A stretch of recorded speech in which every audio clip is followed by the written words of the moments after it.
Let me begin by saying good evening, everyone, and welcome to the meeting.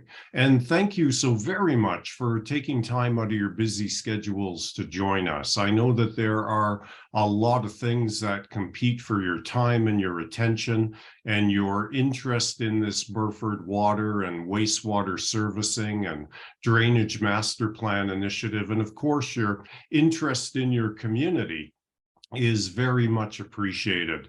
I do a fair bit of this kind of work, and it's my personal belief that people who like yourselves, who take time out of your busy personal and professional lives to contribute constructively to matters of civic and community interest, are always most deserving of our gratitude and respect. So thank you again for joining us, and I look forward, as I'm sure to you, to a productive and constructive session.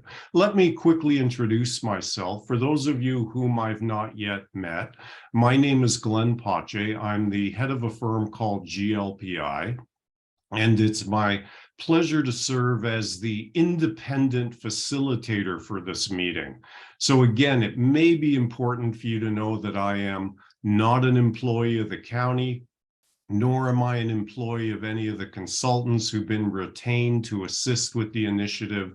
The only bias I bring to the meeting, if you can call it a bias, is toward achieving the best result for us all, and that's what I will set out to do. Now, I'll just note that this meeting is obviously being held as a virtual one, given what's happening and what's going on in the public health sphere and the risk associated with bringing together large groups of people. There are, however, and I want to emphasize this, opportunities to participate in both in-person smaller group meetings and or one-on-one phone conversations with the team members. If you're interested in these options, I invite you to review the notice for this meeting that included information on how to engage through these alternative means. And there's also a survey you can complete, a comment form you can complete, and so forth. So there are many, many avenues available to participate in the process.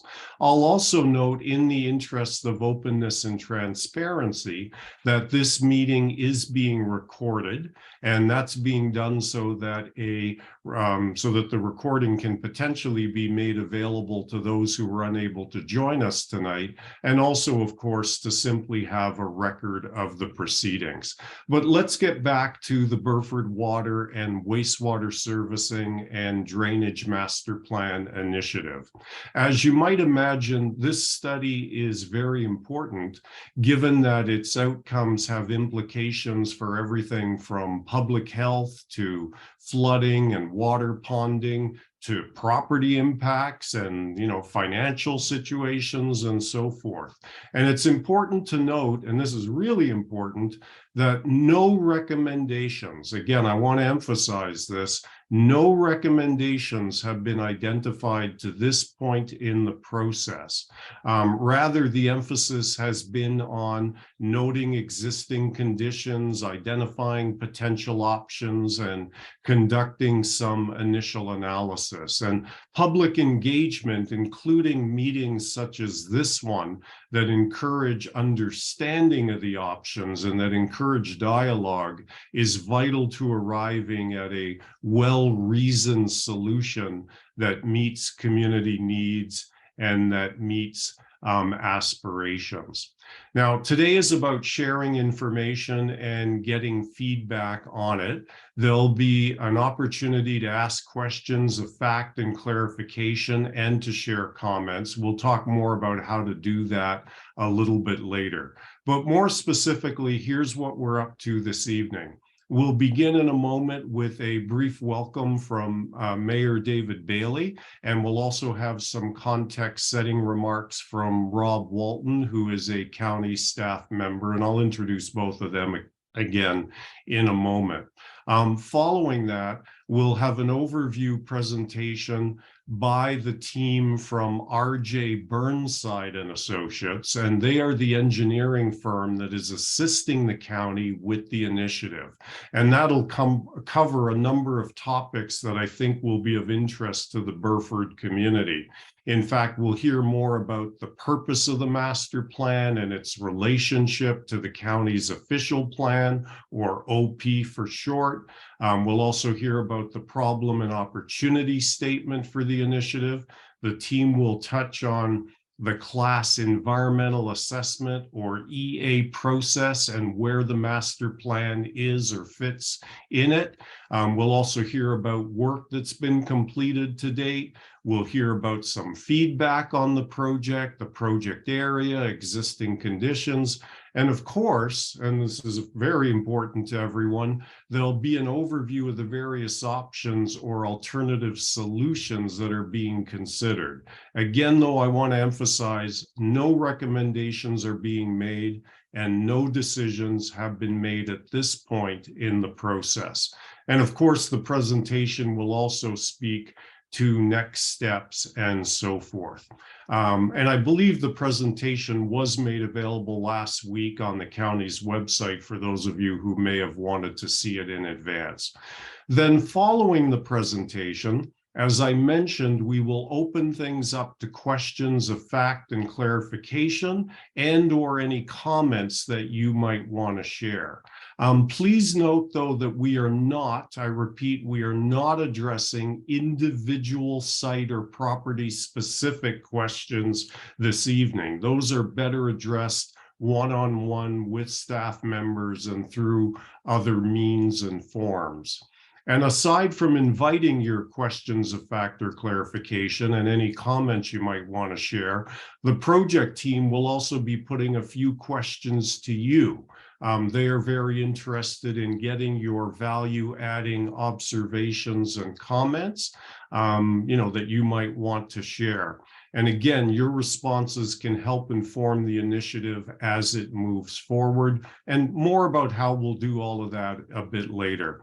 We'll then conclude with some observations from county staff, a recap of next steps, followed by a formal closing and adjournment. And we're looking to wrap things up by about 8 o'clock or so, but we'll see how it goes. We might go a little bit longer. We'll gauge things depending on the level of participation. Now, a couple of quick process-related items. As I mentioned earlier, this meeting is being recorded, and I see some of you have joined us in progress. So I wanted to make clear to, again, everyone that it is being recorded and that is being done to potentially make the session content available to those unable to join us today, and also to have a record of the proceedings. And I mentioned that we're looking to hear from participants later in the session. Depending on the number of people who are interested in sharing comments and answers to the questions being posed, we may not get to everyone. Please be assured, as I mentioned, there are other avenues for sharing your valued thoughts, both online and otherwise. But I'll just give you a few examples. You can, if you have access to the web, which most of us do, but I realize not all, you can visit www.engagebrant.ca/Burford-servicing. You'll see that later in the presentation. And if you go to that address, you can access study-related information. You can share comments. Again, you can send emails to the team members. You can participate in the survey, fill out a comment form. And as I mentioned, there are small group and individual meetings being set up as well if you'd like to avail yourselves of those. And questions and comments not addressed this evening will be reviewed and taken into account by the project team, and a summary will be posted on Engage Brant. Now, I know that the good people of Brant and the good people of Burford share this next sentiment, and I don't know if I need to say it, but I will just in case. I'll note that council and I and staff, of course, feel very strongly about the importance of civility and respectful dialogue. And to that end, of course, there'll be no tolerance for profanity or inappropriate language. Again, not that I would have expected any from the good people of the county in Burford, but just wanted to also make that clear to everyone. And by the way, I understand that we do have a number of our esteemed elected officials and various senior county staff observing the session. We are very pleased to have them join us. I won't single them all out. I know they will be keen listeners to the conversation, and welcome to all, and thank you for the interest in the initiative. I'll say more again about the nature of the Zoom webinar and how you can participate in just a little bit. But first, let me take a moment to introduce a few individuals that you'll likely be hearing from this evening, either as presenters of information or as responders to your questions and comments. So first, I'll just again introduce a couple of county staff. A couple of key individuals. I'll invite them just to make sure they have their videos turned on, and maybe they can give you a little wave so that you can put a face to the name. We have Rob Walton, who's the General Manager of Operations. And we also have Mark Eby, who's the Director of Infrastructure Services and Operations, again, both with the County of Brant. And from a firm called R.J. Burnside and Associates, again, that is the engineering firm assisting the county with this initiative. We have three individuals, two of whom are with us at the moment. The other will join us shortly. We have Jamie Jupp, who is the consultant team project manager.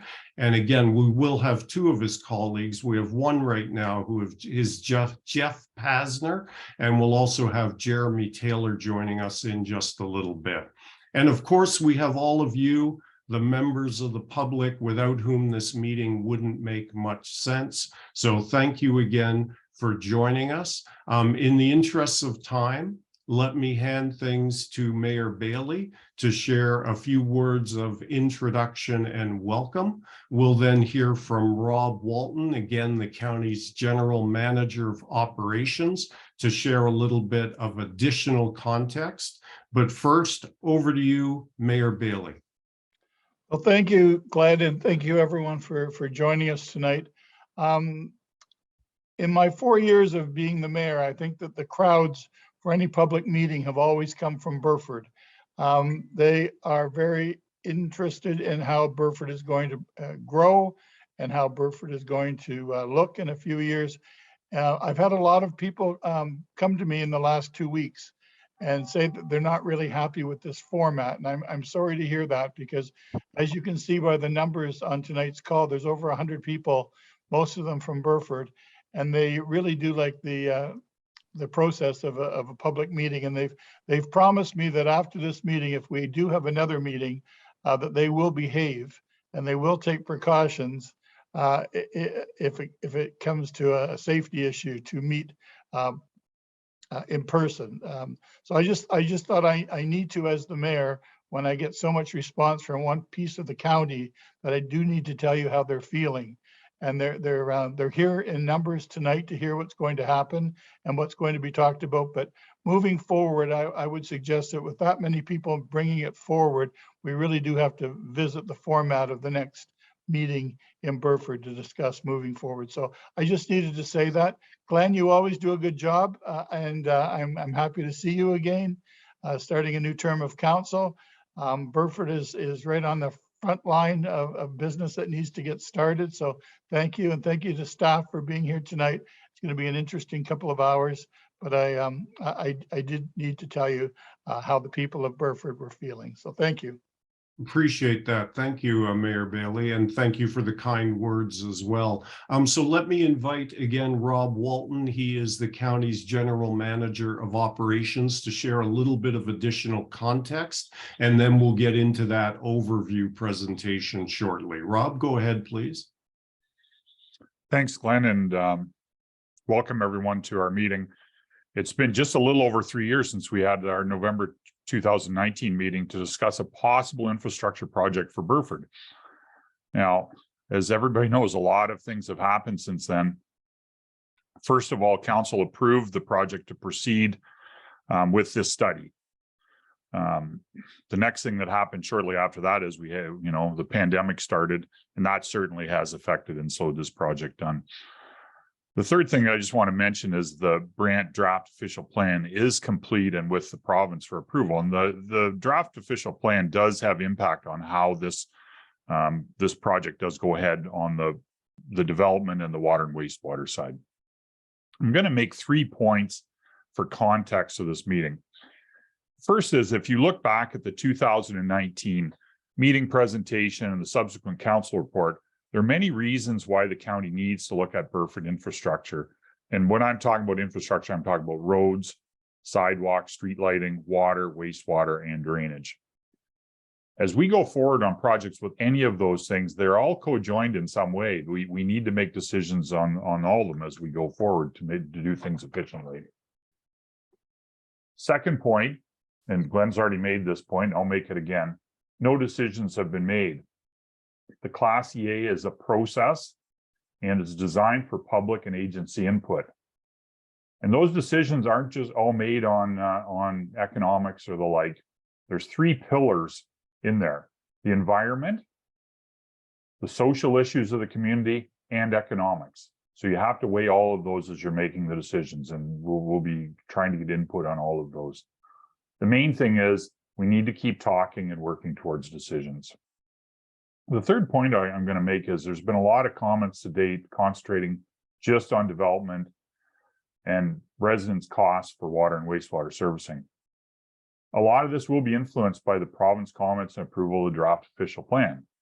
This Class EA is about much more than that.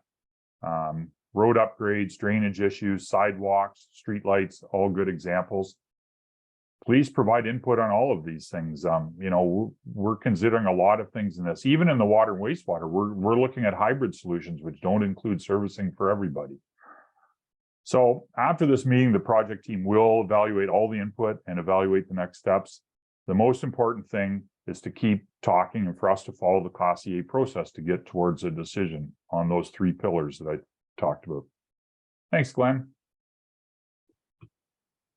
Great. Thanks very much, Rob. And again, thank you to Mayor Bailey as well for that additional context. Much appreciated. So let's move to our next agenda item.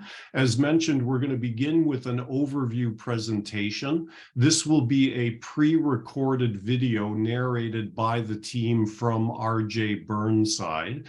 Again, that's the firm working with the county. By the way, this is the same presentation that was posted last week to the county's website. Following the presentation, we'll get to your questions, your comments, and so forth. But I did want to just give you a heads up. If you would like to send any questions while you're watching the presentation, you can do so by using the Zoom Q&A function. And for those of you who may not be familiar with that, let me just give you a quick heads up. To do so, and you should see it at the bottom of your screen. You may have to move your cursor over the bottom of your screen, kind of hover it there. You should see the Q&A icon. You click on it to open the window. You would then type in your question or your comment in the Q&A box. And then, of course, don't forget to click send. Your question, your comment may be shared out loud by me or a member of the team, but in any event, it will be received by the team so that they can take it into account, if not during the meeting, at least after the meeting. And should, again, your questions or comments not be addressed live during the session, they will be considered in the staff summary that will be posted on Engage Brant and elsewhere. So keep that in mind. So again, if any questions occur to you while you're listening to this pre-recorded presentation, please feel free to send them using the written Q&A function. We have some folks from the county who will be monitoring that. They can then share some of them with me later and I can put them to the team. But let's begin with the pre-recorded piece. that will run now. It's roughly 30 minutes or so, a little bit longer. I'll invite the technical team to please play the presentation video, and thank you again, everyone, for joining us.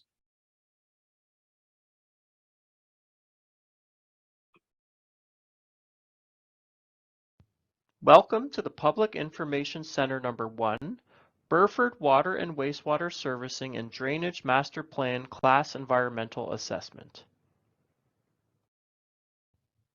Please provide any additional comments online at the Engage Brand website or to Mark Evie or Jamie Jupp before December 23rd. The project team will review and incorporate any feedback received from the public or agencies. Burford currently has a mix of residential, commercial, industrial, and agricultural lands and is currently considered a secondary settlement area within the County of Brant's existing official plan completed in 2012. Water and wastewater servicing are currently provided by individual groundwater wells and septic systems throughout Burford. There are concerns with the water supply due to elevated nitrate levels and some detections of microbiological contaminants in the groundwater. Additionally, majority of the lots with septic systems are undersized and there are many systems nearing the end of their design life. There have also been drainage issues with ponding in certain areas of the community, as only parts of Burford are serviced by storm sewers and some of these systems are at design capacity. Initiated in the fall of 2019, a draft new official plan has been prepared and submitted to the province for review and comment.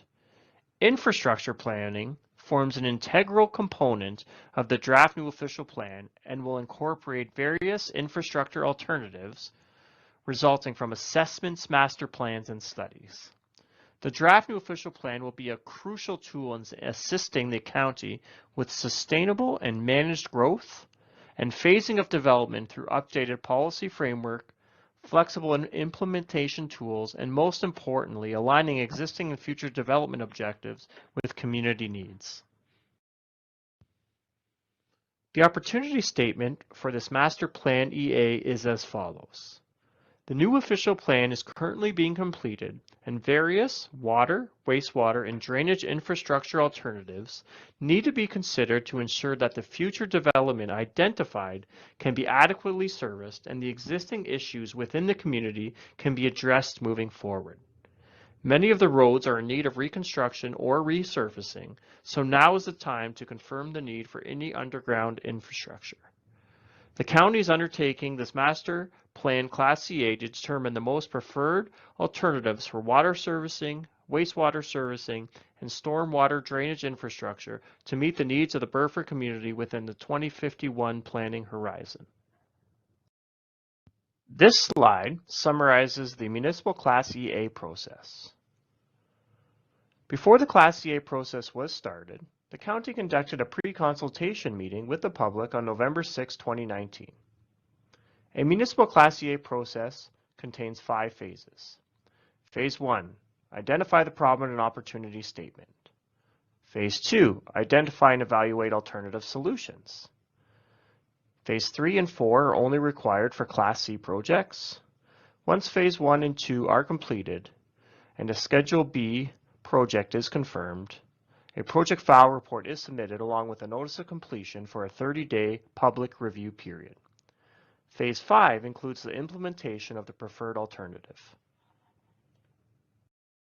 During the public review period, anyone can request a Section 16 order.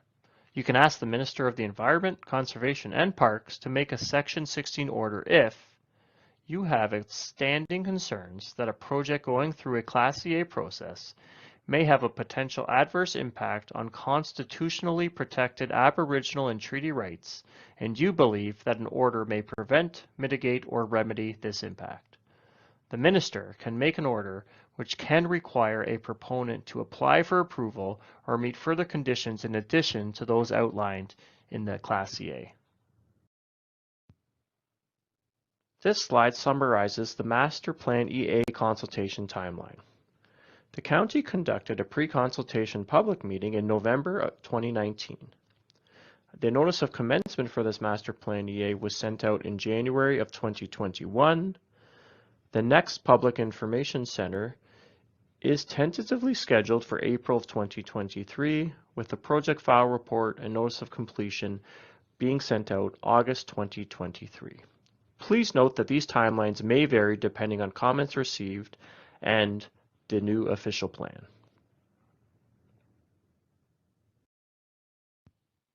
The County of Brant conducted a public meeting on November 6, 2019. Feedback received from this meeting included some of the public were for municipal servicing while some of the public were against it. There were concerns about costs, water quality and taste are important. There was a need for improvement to storm sewers and drainage, including fixing the ponding on Alexander Street. Burford should be left as is, and agriculture lands, the groundwater, and the environment should be protected. For this master plan EA, this figure illustrates the Burford project area. Burford has an existing population of 1,665 people residing in 670 homes. Burford is currently serviced by individual groundwater wells and well points. Historically, these groundwater wells and well points have had groundwater quality concerns.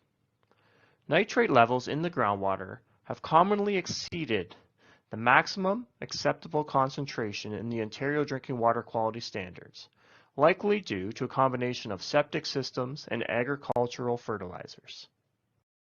The majority of wells in Burford are shallow and obtain their water from the upper aquifer.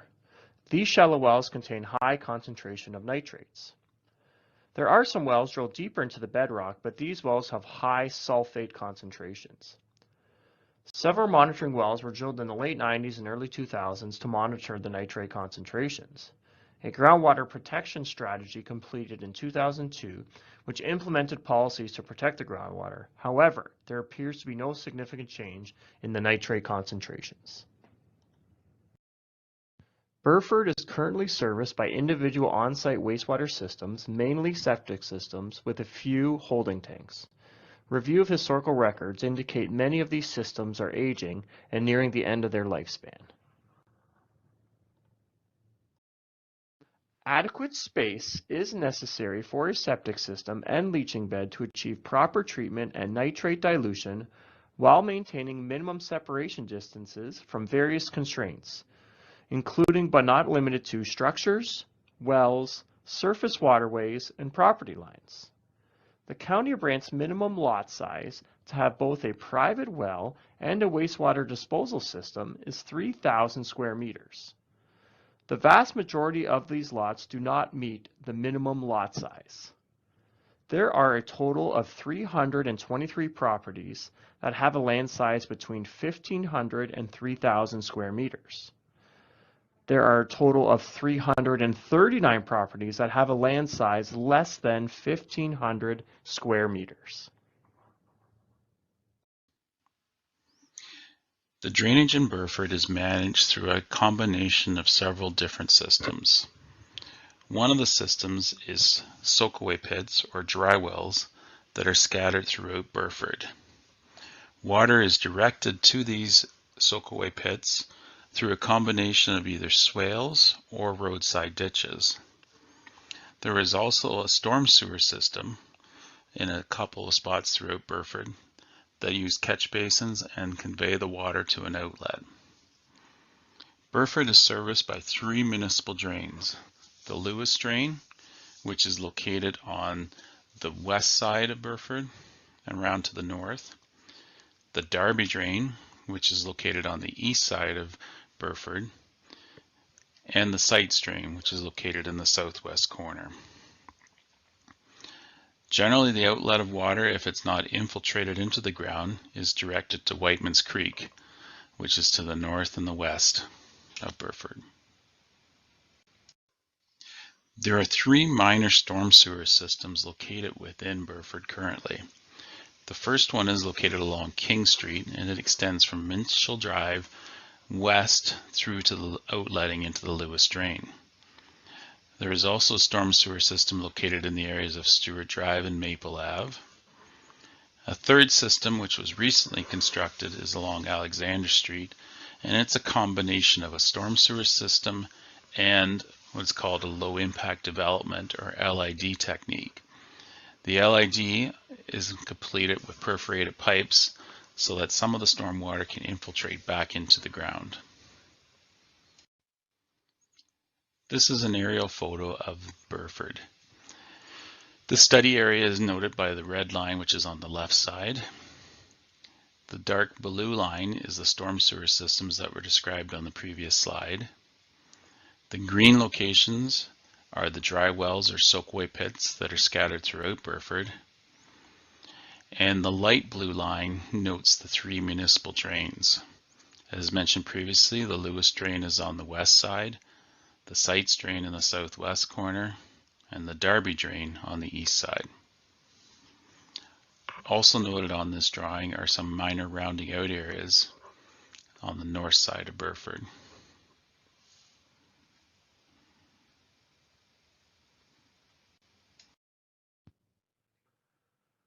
Burford's existing population within the built boundary is estimated to be 1,563 people residing in 630 homes.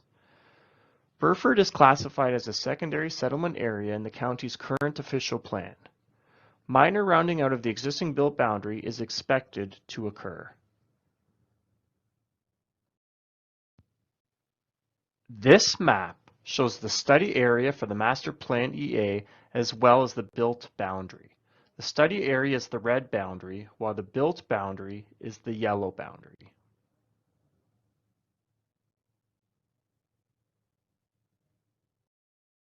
This figure identifies the existing land use official plan designations for Burford.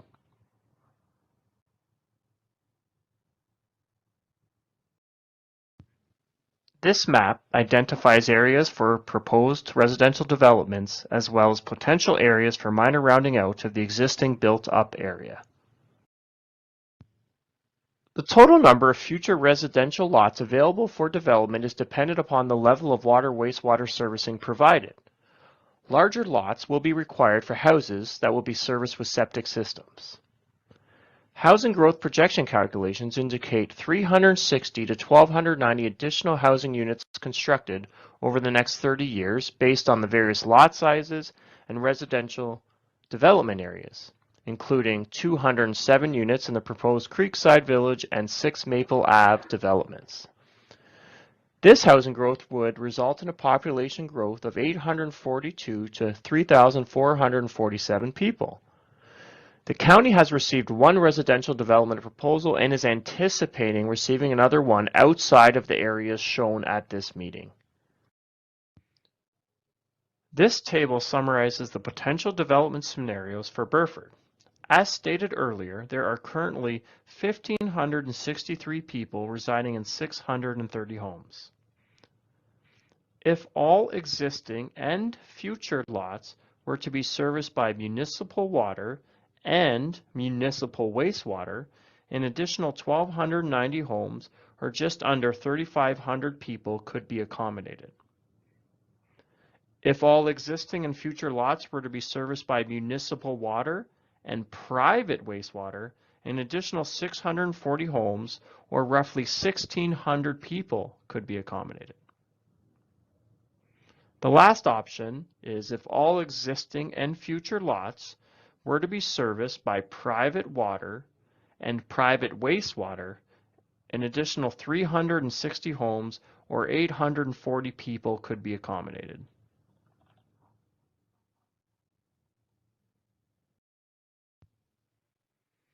As part of the Master Plan EA process, 4 alternatives have been identified to address the opportunity statement with regards to providing potable water for Burford. Alternative 1, do nothing. This alternative includes providing no additional water servicing, which would limit growth and not address the goals of this master plan or the county's.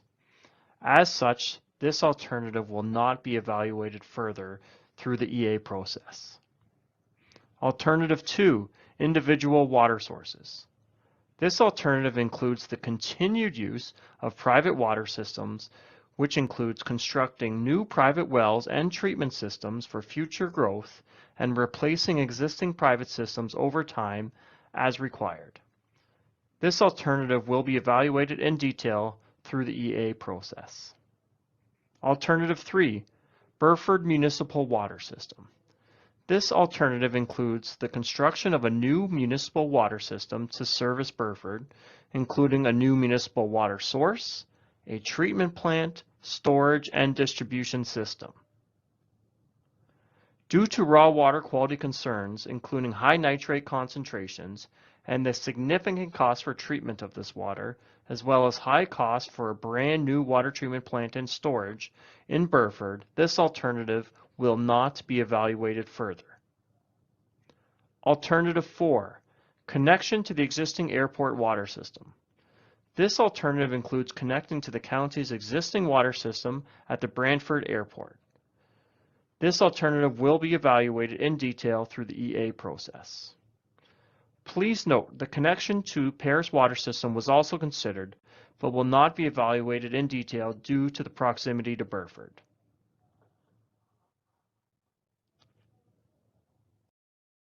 Alternative 2, individual water sources. This alternative includes utilizing private groundwater wells for future development as well as continued use of private wells for existing homes. Individuals can test their water quality and install treatment systems as required. Common treatment equipment includes UV disinfection systems, cartridge filters, and water softeners. To remove nitrates, reverse osmosis or ion exchange can be used. Alternative 4 for drinking water consists of connecting to the existing airport water system at the Brantford Airport. The existing airport water system consists of 2 groundwater wells, a newly constructed water treatment plant, a 1,600 cubic meter water tower, and a distribution system. Raw water from the groundwater wells is injected with chlorine for disinfection, and contact time is provided in a contact chamber with baffle plates to ensure proper treatment. Treated water is then stored in the water tower and maintains pressure in the distribution system. The existing airport water system has a total current firm capacity of 27.3 liters a second. In order to connect Burford to the airport water system, additional water supply will be required. In order to connect Burford to the existing airport water system, additional upgrades are required. These upgrades include drilling an additional well at the airport to ensure firm capacity, installation of an additional chlorine contact chamber at the airport water treatment plant, installation of 5.2 kilometers of transmission water main to transport water to a booster pumping station and standpipe located near the east end of Burford. The standpipe would provide additional storage, and the booster pumps would then pump the water throughout a new water distribution system constructed in Burford. This figure illustrates connecting Burford to the existing airport water system. 5.2 kilometers of water main will be constructed along Highway 53 to the proposed standpipe and booster pumping station location just east of Burford. The booster pumping station will pump water to a newly constructed distribution system in Burford. This figure illustrates the proposed booster pumping station and standpipe and the newly constructed water distribution system within the built boundary in Burford.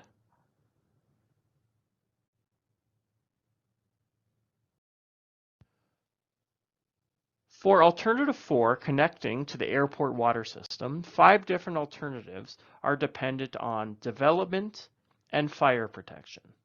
With regards to development, if municipal water and municipal wastewater are provided to all houses, future lot sizes can be smaller and more development can be completed, which results in higher water demands compared to utilizing municipal water with private septic systems.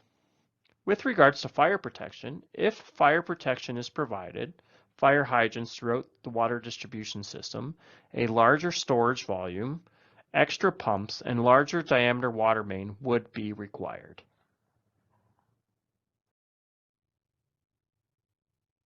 This table summarizes the preliminary cost estimates for Alternative 4 connecting to the existing airport water system.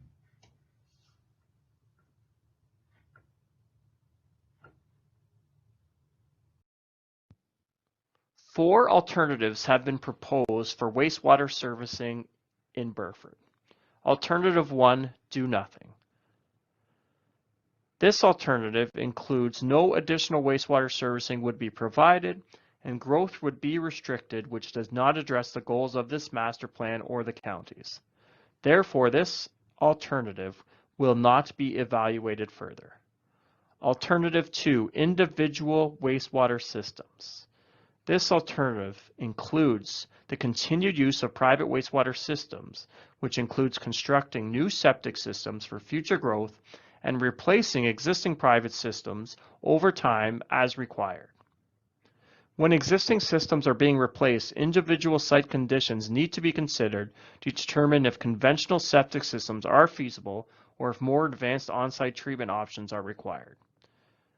This alternative will be evaluated in detail throughout the Master Plan EA process. Alternative 3, Burford Municipal Wastewater System. This alternative includes the potential construction of a new municipal wastewater system to service Burford, including a wastewater collection and treatment system. There is no appropriate receiving stream in Burford in order to handle the treated effluent discharge. Therefore, due to this, this alternative will not be evaluated further during the EA process. Alternative 4, connection to alternative wastewater system. This alternative looks at the potential connection to another wastewater system. Wastewater collection would be provided in Burford and a sewage pumping station would pump the wastewater to another wastewater system for treatment. Paris or Brantford are considered in this alternative. This alternative will be considered in detail through the EA process. Alternative 2, wastewater. Individual wastewater systems. This alternative includes the continued use of private wastewater systems. Septic systems must be installed by a licensed sewage system installer and meet the Ontario Building Code. Individual site conditions should be evaluated to determine if typical septic systems and leaching beds are feasible or if more advanced on-site treatment options are required. Alternative 4, wastewater collection area options. Collection area option 1A, hybrid area. This option includes municipal wastewater servicing to a portion of the community that would benefit most from municipal wastewater, the core area, and downtown Burford, where many small lots are located. The buildings outside of this area would continue to utilize private wastewater servicing. Collection area option 1B, hybrid area. This is the same as option 1A, with the core area in downtown Burford connected to a municipal wastewater system, but would also include the new rounding out development areas and employment area in the southwest. Collection area option 2, entire urban area. This option includes municipal wastewater servicing to the entire urban area for the entire built boundary and future development areas. Only the rural houses outside this built boundary would remain on private wastewater servicing. This figure illustrates the wastewater collection area option 1A, hybrid area, where municipal wastewater servicing is only provided to the core area in downtown Burford. The remaining areas will continue to utilize private wastewater systems. This figure illustrates wastewater collection area option 1B. This option is the same as 1A in where the downtown and core area of Burford are connected to municipal wastewater services, but also includes the minor rounding out development areas and the employment lands in the southwest. This figure illustrates the wastewater collection area option 2. This option consists of connecting the entire urban area of Burford to a municipal wastewater system. Alternative 4, wastewater collection type options. 2 collection type options have been considered. Option 1, gravity sewer system, and option 2, low pressure sewer system. Option 1, gravity sewer system, consists of a gravity sewer network which slopes towards a sewage pumping station which would pump the wastewater to a treatment location. Collection type option 2, low pressure sewer system, consists of a small below-grade grinder pumping station at each building, which would pump through a low-pressure sewer pipe to a larger pumping station. This figure illustrates the wastewater collection type option 1 gravity sewer system. This option consists of a gravity sewer network which slopes towards a sewage pumping station, which would pump the wastewater to a treatment location. This figure illustrates the wastewater collection type option 2 low pressure sewer system. This option includes the installation of a grinder pumping station located at each building, which would then pump sewage to a low pressure sewer main, which would then discharge into a larger sewage pumping station. That larger sewage pumping station would then pump the wastewater to a treatment location. As part of the Master Plan EA process, 2 options for wastewater treatment have been considered. Option 1, connecting to the Paris Wastewater Treatment Plant, and Option 2, connecting to the Brantford Wastewater Treatment Plant. Option 1, connecting to the Paris Wastewater Treatment Plant, would consist of wastewater from Burford being pumped through a force main approximately 8.8 kilometers to the southern end of the Paris collection system and would eventually flow to the wastewater treatment plant, which is owned by the county. There is a planned expansion of the Paris wastewater treatment plant, and additional capacity could be added to handle the Burford flows. Treatment option 2, connecting to the Brantford wastewater treatment plant. This would consist of wastewater from Burford being pumped through a force main approximately 10.3 kilometers to the western edge of the City of Brantford's gravity collection system and eventually flow to the Brantford's wastewater treatment plant. The Brantford wastewater treatment plant also requires upgrade to increase its capacities to handle Burford flows. A servicing agreement would be required between the county and the city.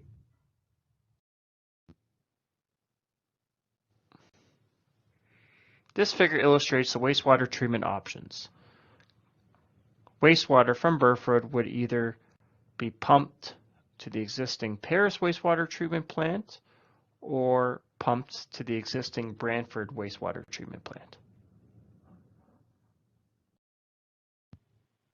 This table summarizes the preliminary cost estimates for wastewater, gravity sewer collection system, hybrid collection area A, and Area B alternatives.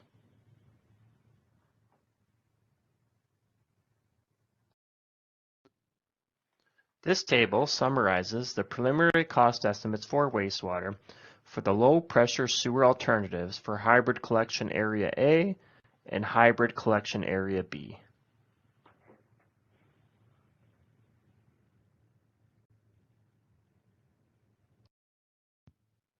This table summarizes the preliminary cost estimates for wastewater for the gravity sewer and low pressure sewer alternatives for connecting the entire urban area of Burford.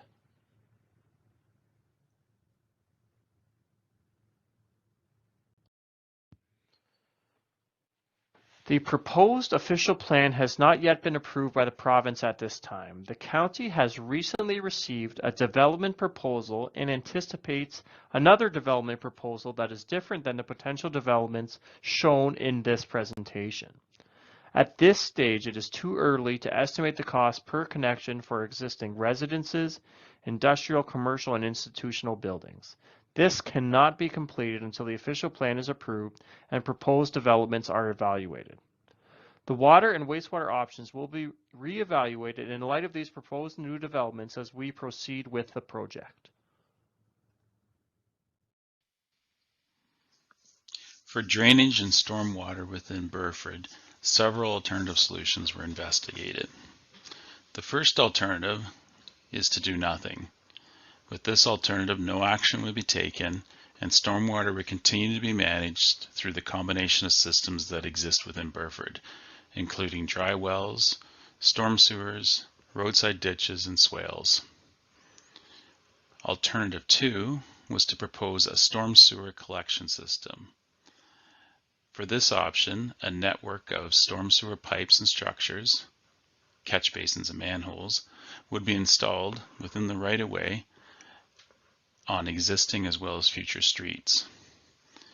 For the construction of this option, the street surface would be lowered slightly to allow an overland flow route to occur as well. The system would need to be constructed over time, most likely starting at the outlet and then progressing upstream. The Drainage Act may need to be utilized with this option to extend the storm sewer to an outlet and also to provide for installation of any structures not on the municipal right-of-way. Alternative 3 is to take that storm sewer system indicated in Alternative 2 and enhance it with LIDs, or low impact development systems. Based on the existing geology within the area and the number of soak-away pits or dry wells, as well as the Alexander Street construction, LIDs appear to be a reasonable solution to implement within Burford. As indicated in alternative number 2, a storm sewer system would be constructed and LIDs, either perforated pipes or dry wells, would be added to that system. The benefit or the advantage of LIDs is it helps reduce the flow rates through the system, which in turn allows for a smaller trunk sewer to be constructed. Alternative 4 deals with taking Alternative 2, the storm sewer system, and enhancing it with future stormwater management ponds and infiltration. Stormwater management ponds have the advantage of reducing the peak flow coming from a subcatchment or a watershed area, and therefore reducing the size and diameter of the trunk sewer that is required downstream. Challenge with swim ponds within existing developments is land acquisition or finding a room to place them. However, swim ponds are much easier to implement at the start of a new development. Hence, this option would be much better suited for the rounding out or future development areas.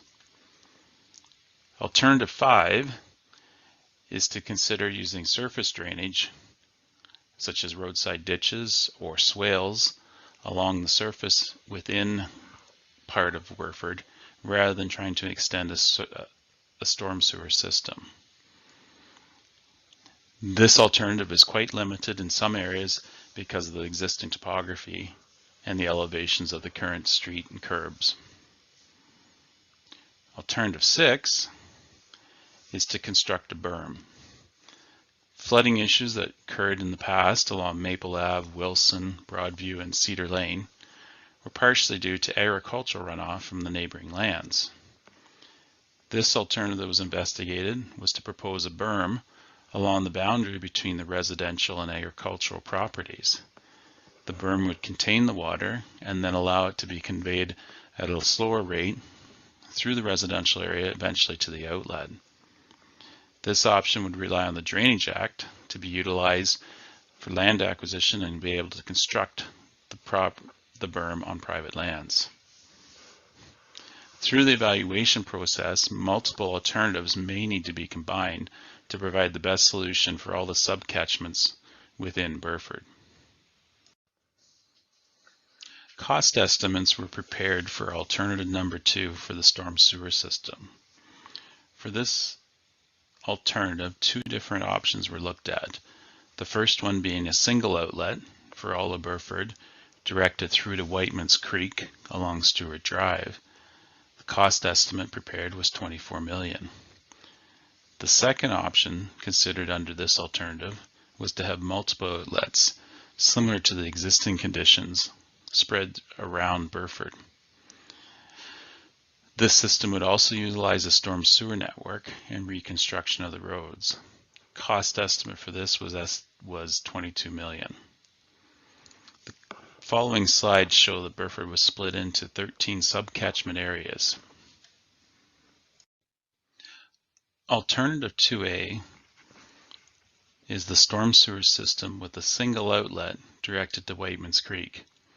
A trunk sewer would be constructed along Stewart Drive and then extend south along Maple and east to west along King Street. This system would be quite challenging to reach all the way to the east and capture the area in the light yellow on the right side. As well, it would also be challenging to get the area in the green on the southwest quadrant. Benefits of this system would be that potentially stormwater management facilities could be added in the future on the rounding out and hatched areas, and minor systems along some of the subcatchment areas would also connect to the major trunk sewer. This figure shows alternative 2B, which would be storm sewers with multiple outlets spread around Burford. The green area in the southwest side of Burford would outlet to the Lewis drain to the west. A second storm sewer system to the Lewis would be located on King Street and would extend west to east to capture the areas located north and south of King Street. A third storm sewer outlet would be directed directly to Whiteman's Creek across agricultural lands and along Stewart Drive to capture some of the north and east sides of Burford. The fourth outlet would most likely be maintained as part of the Darby Municipal Drain, which would be the east side of Burford as well. Within the street systems on this option, storm sewers could be constructed to collect the water and direct it to the main trunk sewer. Also noted on this figure are stormwater management facilities that could be added to the future rounding out areas to help reduce the peak flow from any future development. This figure shows alternative 6, which is the construction of a berm between the residential and agricultural properties. The yellow line indicates the approximate location of a proposed berm, and the gray areas where ponding has occurred in the past. The berm would collect the water that was running overland from agricultural properties, and then an outlet through the berm to the residential property system and eventually to Whiteman's Creek would need to be created. The capital cost for construction of the berm is approximately $600,000, and it would require the use of the Drainage Act to be implemented. Please provide comments on the Engage Brand website or send to Mark Eby or Jamie Jupp before December 23rd. Or register for an in-person meeting by calling in to the county's customer service team. The project team will review comments received and conduct additional work as necessary. A detailed evaluation will be completed of the various alternatives presented today, and we will provide recommended solutions. A Public Information Center number 2 will be conducted to present the recommended alternatives and to receive additional comments at that time. We will reevaluate alternatives in light of the comments received, in light of the approved official plan, and the recently proposed developments. Then the project team will select preferred alternatives and finalize the project file report. We will issue a notice of completion, after which there will be a 30-day public agency review of the project file report. If no Section 16 order was received, we will proceed to phases 3 and 4 for the applicable Class C projects and proceed to the design and construction for the recommended Class B projects, depending on the recommended solutions. Okay, thank you very much to the team for the informative overview presentation. And thank you again to all of you for participating in tonight's session, both for your interest in the topic and for the questions that have already been provided. And there have been a number of them, and I'll get to those in just a couple of minutes. So we've heard the presentation. Now it's time to hear from you, our session participants. First, I'll note, as I mentioned earlier, that the county has a number of questions to which they would like to get your responses, and your answers can help inform solution identification and option selection and so forth. So as part of this portion of the meeting, we'll be putting the questions up on screen now. And again, we invite your responses to them. And you're not limited, of course, to responding to these questions. These are just some of the ones that the team is interested in getting your thoughts on. You're certainly welcome to provide comments of whatever kind and that speak to the things that most interest you. So I won't go through all of the questions. I won't read them all out, but you see some of them. Do you have a vision of how Burford should or perhaps would look in 30 years? And what would you consider healthy community growth over that time period?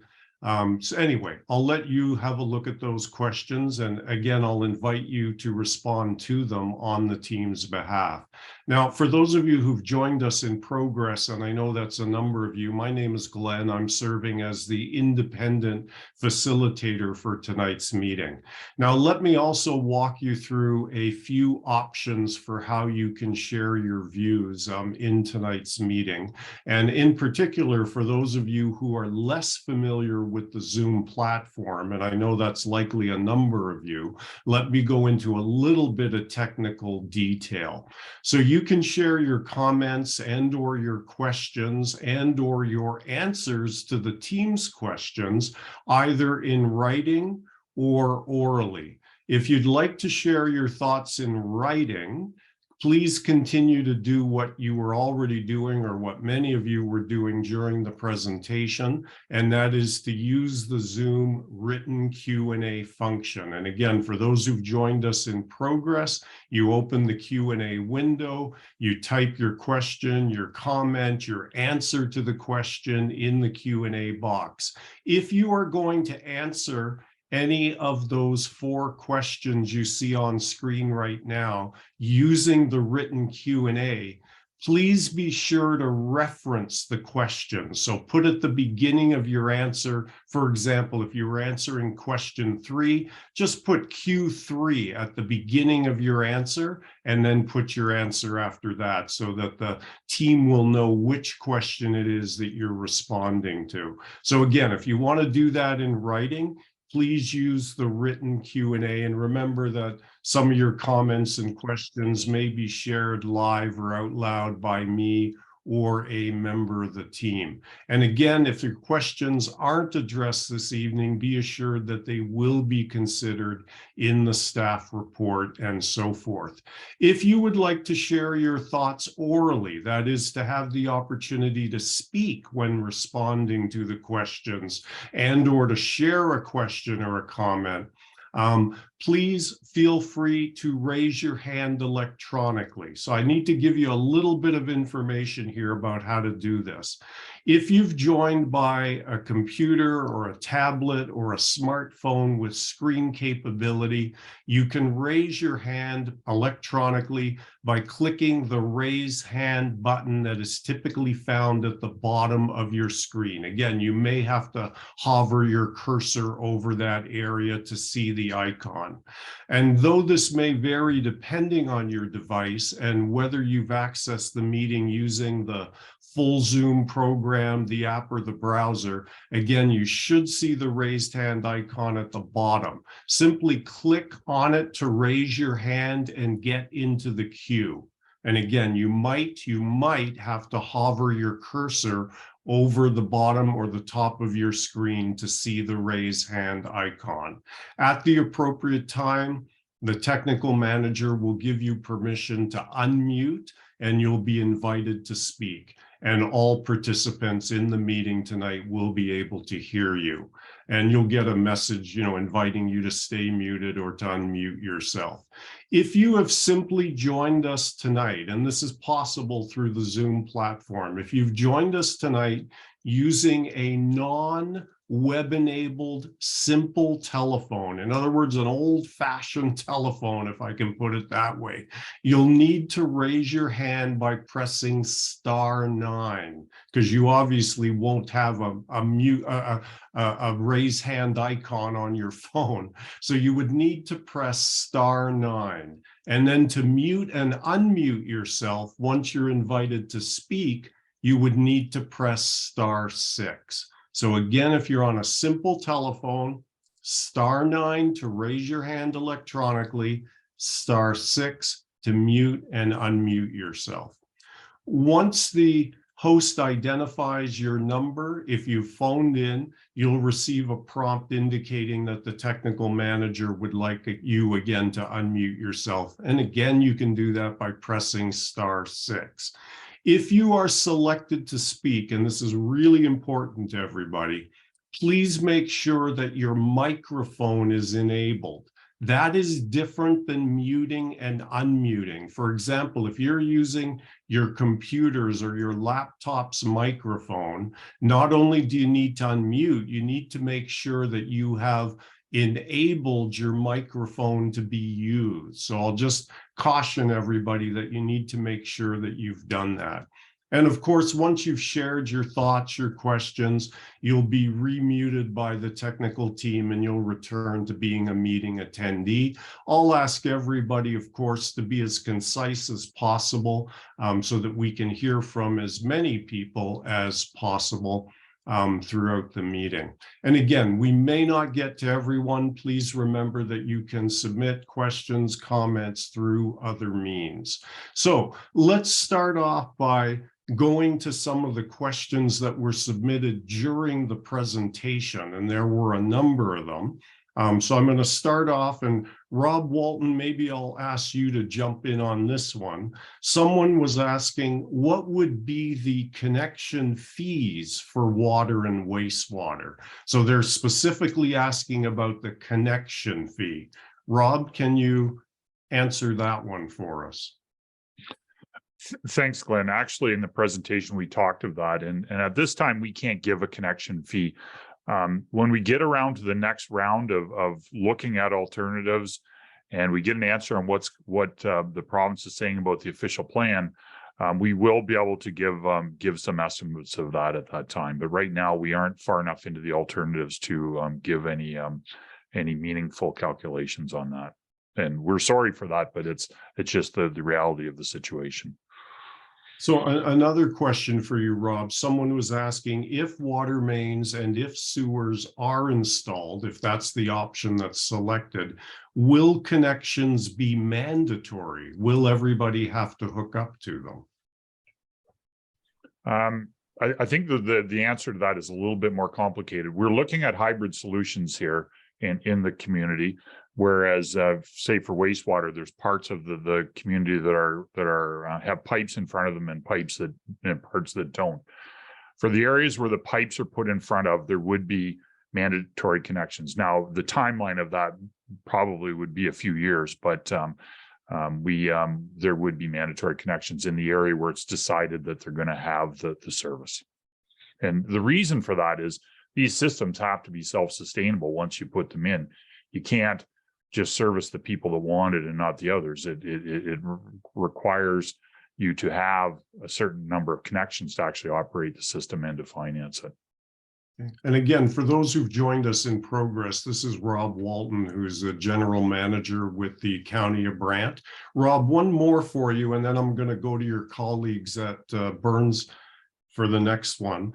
But the question, Rob, is how do you decide where new development can happen or will take place? What's the process there? Well, that's a very interesting question.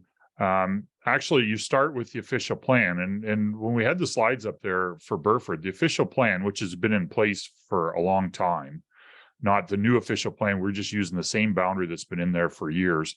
there's a boundary which shows the built area of Burford, and that theoretically is all set up for development to happen over, the long period of time. So what we looked at in this study initially was to look at what the likelihood of what's going to happen if we brought one of these alternatives to Burford, and then we looked at the population projections with the minor rounding out that's talked of here. How larger development proposals would be looked at than that would depend on the province's view of the official plan, which deems some of these areas excess lands for now. If the province doesn't accept that, we'll have to go back to the drawing board and look at that again. So Rob, So it is a complicated answer. Sorry for that, but there's no easy answer. No. These are complex issues. I think people understand that. Rob, I said I was going to go to your colleagues at Burnside, but I'm going to put one more to you because you talked about the province and the OP. One individual was asking, what does the timeline currently look like with respect to receiving comments back from the province on the county's new draft official plan? Do you have any sense of the timing there as to when you might hear back? Yeah, the easy answer to this is no. I've been involved with the planning department here throughout the process for the official plan.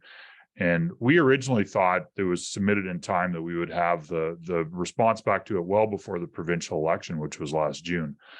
And then when that was getting closer, we thought, well, once the provincial election's over, we'll get a response to it then. I think it's probably all tied up with what's going on with Bill 23. Which talks about, more homes faster, all that sort of stuff, is my guess, but that's only a guess. And so the answer is no, we don't know. Okay.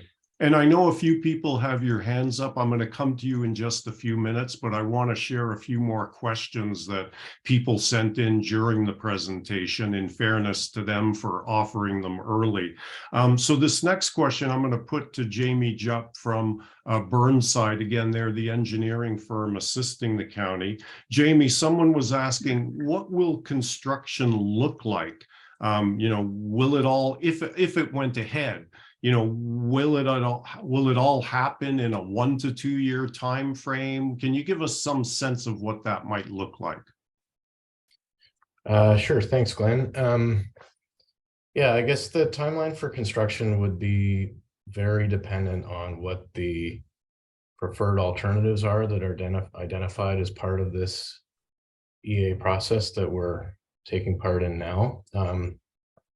So once that process is complete, and we anticipate that would be approximately around August of next year, we think. And again, that sort of depends on how things progress as we go along the EA process. But once that is complete and the preferred alternatives are identified, then the next step would be to go into engineering for the preferred alternatives, and that could take 1 to 2 years, again, depending on what the alternatives are that are identified. And after that, construction could start, and it's likely or possible, I guess, that that would be done in a phased approach and could be done over several years. Okay, thanks, Jamie. Rob, let me bring you back in. I have a feeling you and I are going to be talking to each other a lot tonight, Rob. Rob, someone has asked whether there would be a community vote on the water and wastewater alternatives, and if not, how will the county decide which alternatives are to be recommended? So what's the process? Can you give us some context about the environmental assessment approach and where that fits in? Thanks, Glenn. I've dealt with I don't know, a lot of EAs over a lot of years, a lot of community projects like this. The easy answer to this is there's no community vote on these projects. We follow the process of the Class EA. We gather the information from the public, gather input. We evaluate the alternatives to use the pillars of the environment, social factors, and economics, and then a report is done, which is brought to county council, which gives a recommendation, and then county council would make the decision at the end of the project. before any implementation. And one more for you, Rob. And then, by the way, I'm going to go to, and I'm going by screen names here, everyone. I'm going to be going to John Waters next, who has his hand up.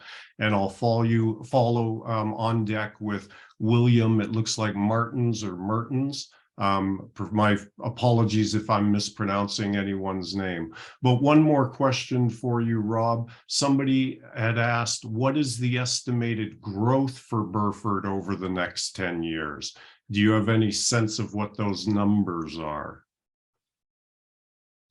Thanks, Glenn. I don't think we know what the 10-year horizon would be, but what was projected in the slides here was the 30-year projection, which was the population growth of 360 to 1290, I believe. Can't remember if that was units or population. No, that was units. Sorry, that was units over 30 years. And most of the planning for the official plan was done over the 30 years. So the growth period to 2051 is how most of the planning is done in this, where we're, in the periphery of the greater Golden Horseshoe for the province. Thanks, Rob. So I'm going to go to John Waters now. I'll invite our technical manager to bring John in. Again, I'll ask all of our speakers tonight to be as concise as possible. And if they'd like to introduce themselves, that would be great. And I'll kind of go back and forth between our speakers and some of the folks who have, again, sent questions through the written Q&A. And there's still a bunch of them that we haven't even got to yet. But John, if you'd be so kind as to unmute. And please go ahead, John, whenever you're ready. Again, if you would unmute, John, so that we're able to hear you, go ahead, please. John, are you there? Have I unmuted? Yeah, we can hear you, Okay. John. Thank you. Go ahead, Wonderful. please. Wonderful. Thank you very much for the opportunity.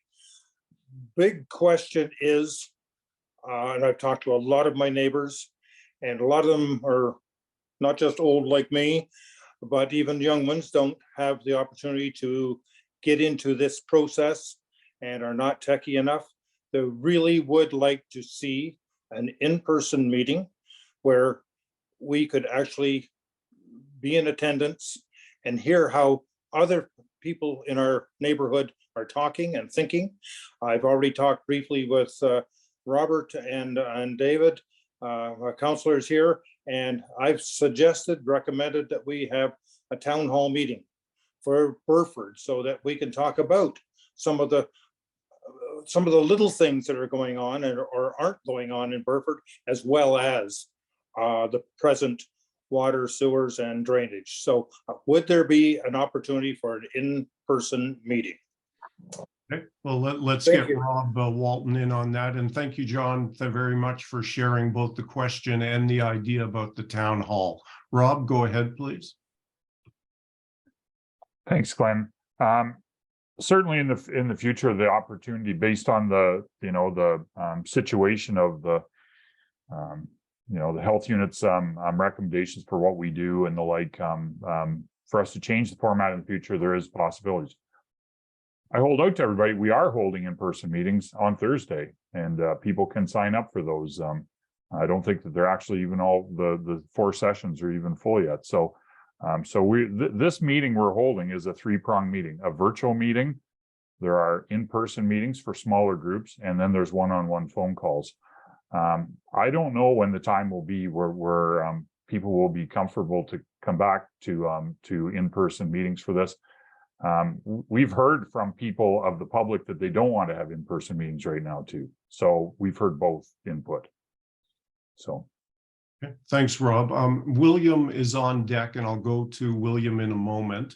But before I do, Rob, a couple of questions that came in, and they're interrelated. Somebody had asked, where are the wells with the nitrate issues? Because that was raised during the presentation.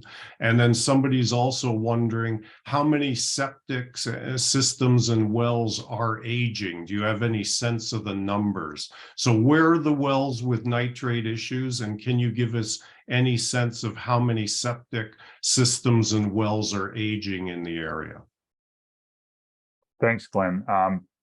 There isn't a definitive answer for the wells with nitrates because they do vary around town. I think a lot of it has to do with proximity to other septics and what the construction of it. When you have a shallow well point and you're drawing that water, from with septics very close by, the likelihood is much higher than in other situations. So there isn't a concentrated area where it's the hot spot and we could just solve everything with that. With respect to the septics, approximately 73% of the septics in Burford are more than 40 years old. So 40 years would be considered to be the maximum life of a septic system. Clearly, some of them do last longer than that. Some of them last much less than that. You do have sandy soils here, which is a good situation for longer life of septics, though. But 73% of them are, from our records, are older than the expected life. Okay, thanks, Rob. So I'm going to go now to William. Again, my apologies if I'm pronouncing it. Could be Martins, Mertens. William, I'm going to invite you to unmute and go ahead. And a heads up, Cassia Banks, you were on deck. We'll be coming to you afterwards. But William, go ahead whenever you're ready, please. Okay, can you hear me? We can, thank you. Okay. Thank you for the opportunity. I don't know what I'm for or what I'm against yet. Obviously, this is a study exercise. I do want to make one point before I ask some questions. In your existing drinking water servicing, you talked about the groundwater protection strategy. And it appears like you're considering it's a failure because there appears to be no significant change in nitrate concentrations. As the chair of the committee that put that whole water protection strategy together, the purpose was not necessarily to impact the nitrate concentrations. Those monitoring wells were put in to monitor the water, number one, see if existing conditions changed. And number two, one of the big reasons they were put in was if there ever was a spill, that we could, as the spill migrated through the town, it would give us a chance to monitor them. So that's just, I just want to clarify that. It's not the protection strategy was a failure because it was not designed to change the nitrate loading in the town itself. So I just want to correct that. Then I do have a couple of questions. You've put forward numbers, and there's no indication that proceeding with any of these options would be dependent on grants. And there must be a grant component to this at some point in time, because you certainly can't bury the whole town with these costs. So I don't know if obviously you won't have an idea of what grants are available, or you might have an idea what grants may be available, but obviously you wouldn't have them until you applied for them. So just the grant question, if you could put any clarity on that. And the other thing I'd like to know, because what is the average, it's not just the cost of putting this whole system in, what's the average water and sewer cost in Paris at this time? And that would give us an idea of the operational costs after. It's not just the capital, it's also the operational after. I don't know if you know that now, but if you could at some point in time give us an idea of what operationally what this would look like. Thank you. Great, thank you, William. If I may address you by your first name. So let's start, Rob, with the first question that William posed about the grants for the funding. Any sense of what might be available? Obviously, you're not in a position yet to apply because you haven't figured out what option you're going with, but can you just give us a sense of what might be out there? Thanks, Glenn, and thanks, Willie, for bringing, those are two excellent questions. And the question of grants is, Willie, you're absolutely right. I think that it's imperative for this project that we search out whatever we can to help out with the cost for the existing community. Any development which happens, development pays for development. You don't get grants on development and development portions of projects, but for the existing people, they can exist. In the up until the 90s, in the province of Ontario, there were ongoing projects and municipal assistance programs, a whole list of other projects that went on where you could see the where you could get grants if you qualified for them, and you could work on a program there towards that. And the province sometimes assigned Ministry of Environment staff to work with you on projects and work towards those. That doesn't exist anymore, and the grants are all more based on what the flavor of the day is, and how they put out there. So all of the grants that come out now are different. Now, that being said, I think what our strategy as staff is to work with council and work with our MPP and MPs to outline this as a priority project for something when the next grant comes up, that this is something we really could use some help with. And, once we get these gross cost estimates, we can then say, this is sort of order of magnitude of what it's going to take to make this affordable to the people. So we have that 100% on our radar, and there isn't an actual grant program that would, this would fit right into right now. But looking forward to, the next few years, we will be working with our federal and provincial representatives to bring our ideas to them as to how this could help this community. And then, Rob, the second question from William was around whether there are any average water and sewer costs that could be made available based on the experience in Paris, and whether you have any capital and or operational figures you might be able to share this evening. Is there anything in that regard? Yeah, there's really two components to this, and another really good question.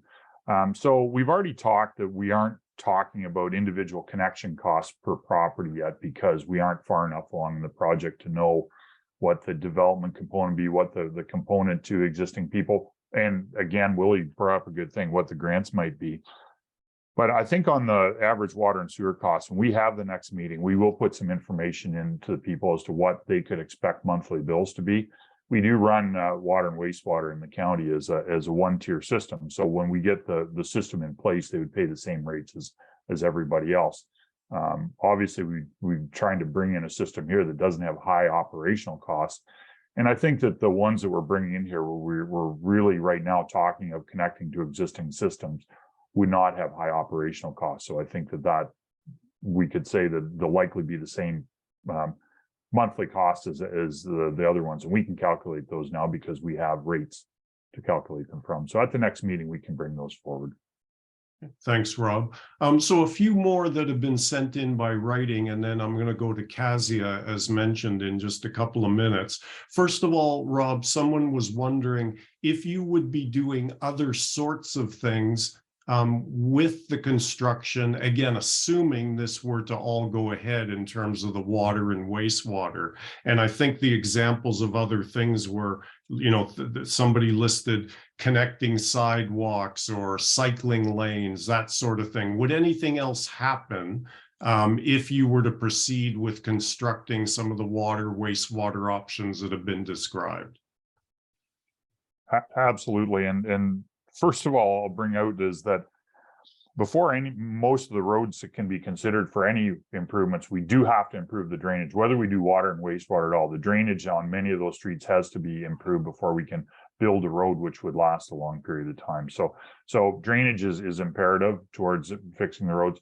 Council has put a great emphasis on walkability and active transportation. So sidewalks will be considered. Some form of sidewalks will be considered as we rebuild all roads, and street lighting as improvements to street lighting as well. I think that covers off most things. So we will be looking at all of those things. And I think I listed before 6 things. We were looking at water, wastewater, roads, drainage, street lighting, and the sidewalks. I had mentioned them all before. We'd be looking at all of those. If people think there's other things we should think of, they should bring it up, and then we can think of that too.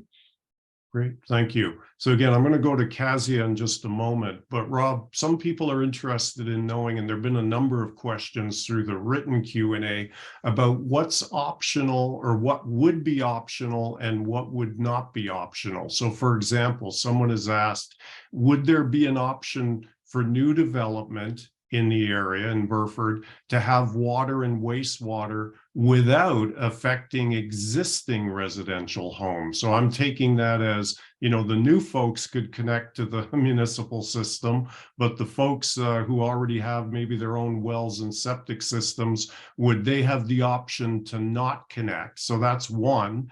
And then somebody else has asked a related question, will there be an option to opt out of the municipal water options? So what is optional, or what would be optional? What wouldn't be, Rob?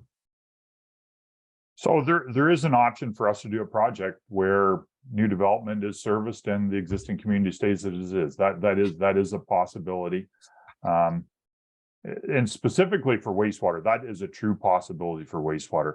It gets much more difficult on the water side to do a partial system. And one of the reasons for that is we have evidence that there's many contaminated wells within the existing community. So we have to take that into consideration as we're doing a project. Is, what is the existing infrastructure like? What is the water quality in those wells, and how would we solve that? Many of the problems that potentially are there for the sewage systems, if the water question went away, that we were providing municipal water and safe potable water to everybody, some of the other questions on the wastewater aren't as pressing as they are if you don't do anything with the water. So I think that option for a partial system for the existing is much more viable for wastewater than it is for water.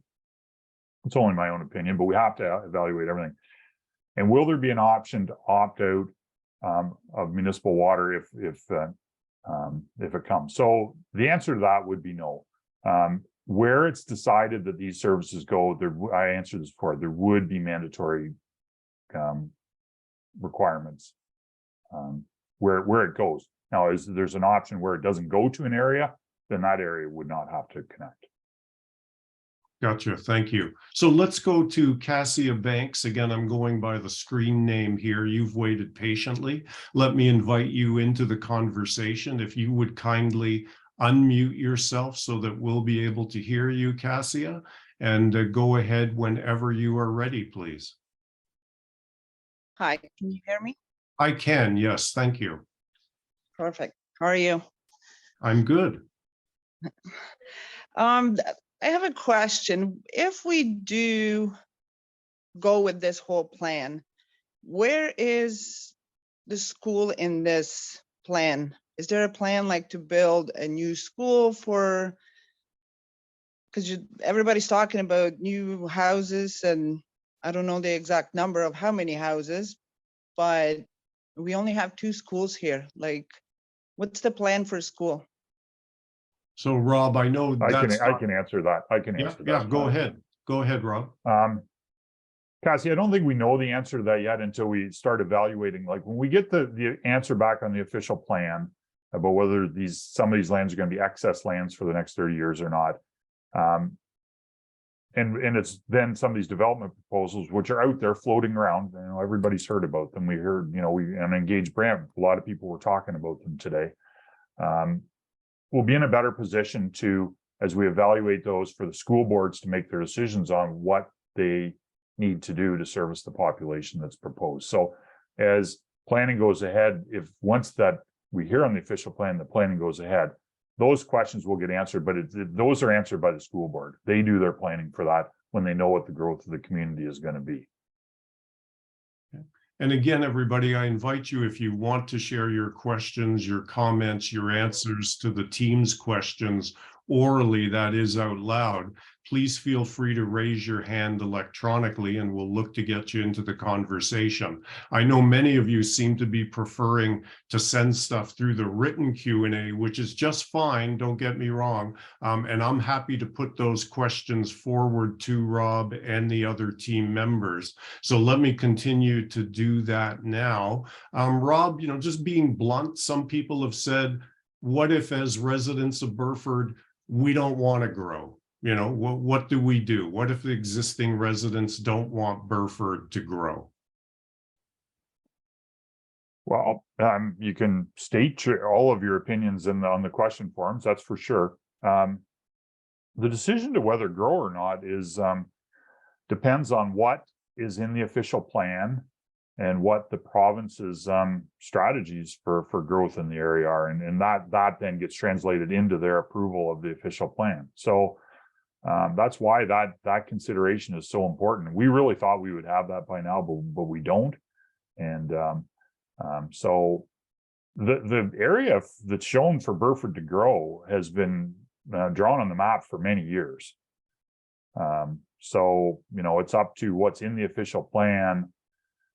And then based on what's approved in the official plan, how the servicing or whatever that would happen then comes to the forefront. And, once we hear the answer in the official plan, there's certain dominoes that have to sort of fall in order. Once we hear the answer on that, we'll relook at the alternatives that we put out there and see whether they're still appropriate or whether other ones need to be reevaluated.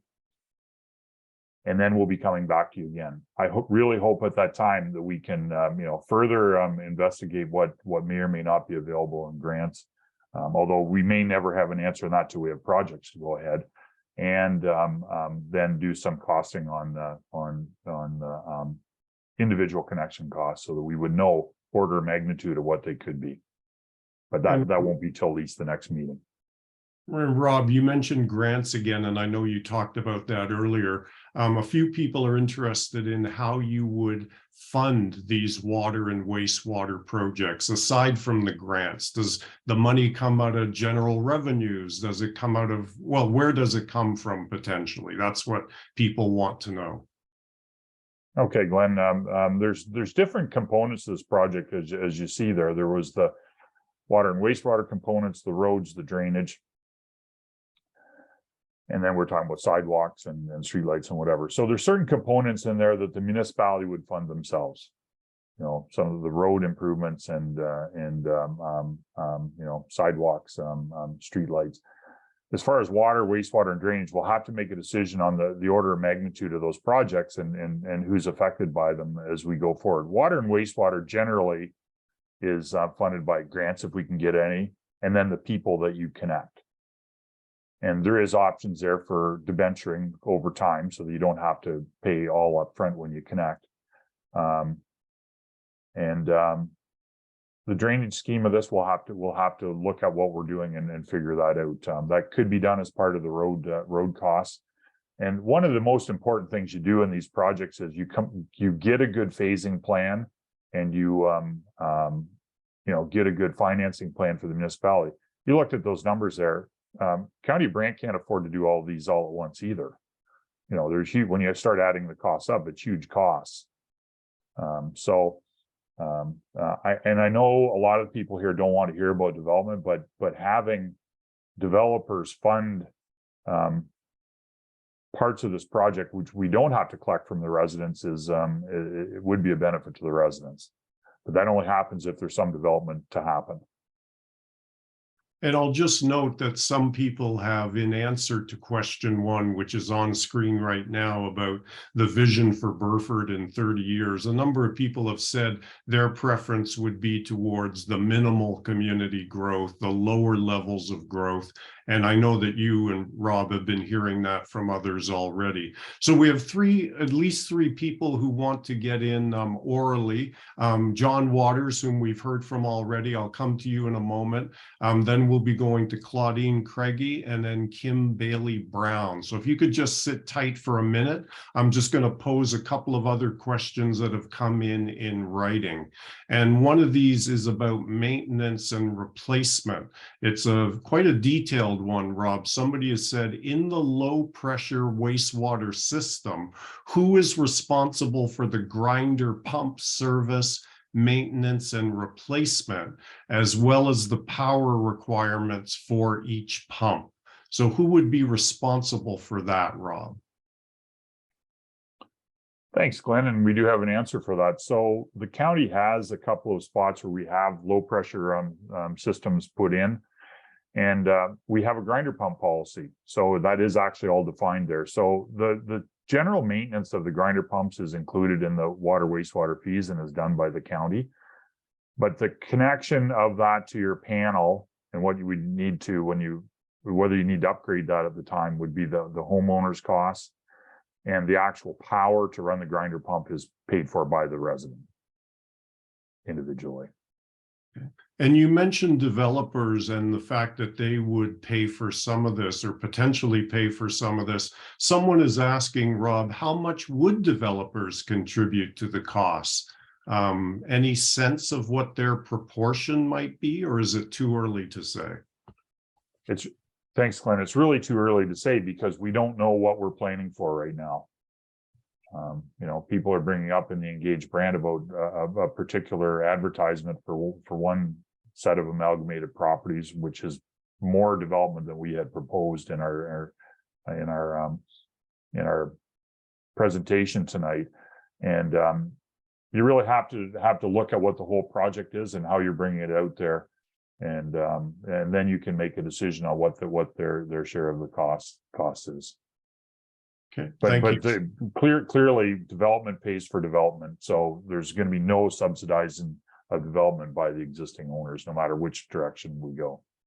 Okay, thank you, Rob. So I'm going to go now back to John Waters, and again, Claudine Craigie, you're on deck after John. I'll ask our technical manager to bring John back into the conversation, and go ahead, John, whenever you're ready. Yes, thank you again. I've been hearing bits of stories here and there, and I don't know how much of them are absolutely true, but I've been hearing with the growth that is already happening in Brant, we have already met expectations of growth that province has sort of laid out between now and 2050. And I'm meeting some new people that have moved to Burford. And why did they move here? It's nice and small. Don't make it grow. How do we stop it from growing? And that's some of the comments the new people that have moved to Burford are saying. And I'm saying, speak up, let people know what's going on, what you're thinking. And some of these new people are not apt to be speaking up as much as a person like myself, but people are wanting it to stay small. Now, how do we do that? Thank you. Thanks, John. Any quick response, Rob, to John's comment before I should have drafted a few planners to come here tonight. Anyways, the answer to the initial question is no, we haven't met the growth targets. The growth targets for Brant County are to be, I believe it's around 60,000 people by 2051. And right now we're over 40,000, but there's still a lot of growth to be done with that. So we know we have not met the 2051 targets for that. How do you stop growth? I don't know what the answer to that is. There's, our official plan dictates where growth is to go. And Burford clearly is a spot where there's lines drawn out there which allow growth to happen within those lines. And I think it really depends on what happens with the province's answer to the official plan and some of this other legislation that they've got out there. That will dictate what some of the growth is. And again, I just want to thank everybody for the caliber of the questions and the comments and the answers to the team's questions that is coming in through the written Q&A. I'll just share a couple here. Somebody in answer to question 2 that's on screen right now has said that they see some of the advantages of the municipal water and wastewater servicing as being potentially safer water, better, more reliable services, and so forth.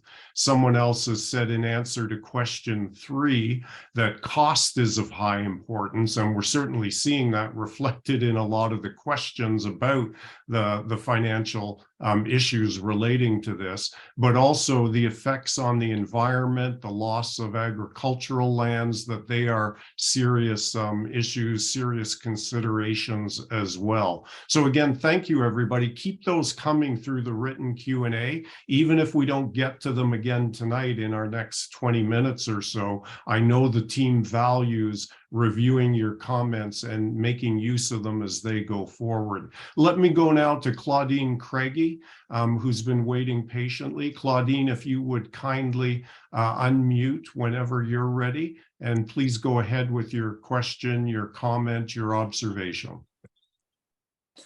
Thank you very much. Can you hear me? I can, yes. Thank you, Claudine. Great. I am a new resident. I have moved here in 2020. So John Waters, I am going to speak. Welcome to Burford and to the county. Thank you. Well, I've actually been part of the county since 2003. I moved purposely to Burford because I didn't like the development in Paris. Unfortunately, that's what we're looking at. I'm not a supporter of the water and the waste coming to my home. I'm sorry, I don't want to spend the money. I moved out of Paris. So I had a septic and a well. I really wanted my small town living back. But I don't disagree that development is necessary in the town, but I think that we can find a happy medium of our development. And I'm looking forward to working with everybody and speaking my mind because I can be very vocal. Kim knows all about it. Kim Bailey Brown. Hi, Kim. And I am very positive that road development and street development and sidewalks and possibly the water and the waste coming to parts of Burford would be great. My question is, what is the exact, if possible, what are the exact locations of what you consider the core part of or the downtown Paris part? I do live on King Street and I'm fairly walkable to it. And I want to know if I'm going to have to suck it up and get water because I really don't want to pay the connection fees. And I know my family of 3 is now a family of 6, and I paid almost $300 a month in waste and water in Paris because we pay rural taxes as well with that. And I'll tell you, the Paris water smelt bad. And I had to put in systems in my home to make it smell better. And Burford well water is definitely better. Okay, thank you, Claudine. So let me invite Rob and or Jamie or other team members. Claudine is asking if you can be quite precise about where this might be located and whether it would have an impact on her or and those living in her area. Rob or Jamie, who can speak to that? I don't know that we can share the screen again and bring up one of the maps. Can one of the Burnside people pull that up? Yeah, or I'll ask our technical manager if we're able to put the presentation back up. I don't know if it was pre-recorded, so it might be a little difficult to find it. But while they're doing that, Rob or Jamie, is there anything you can say by way of generality or? I think so. I might just rely on Jeff a little bit here. I think he's probably madly trying to find the figure that might show it. Okay. And our technical manager's flipping through the slides right now, so let them know when you want them to stop. Okay, yeah, you keep going, Jeff. Maybe you could. Yeah, keep going there, Evan. I think it's in the wastewater section, Jeff, if you're picturing the figure that might show it. Correct. It's slide 36, Evan, if you can. Great, thanks, Jeff.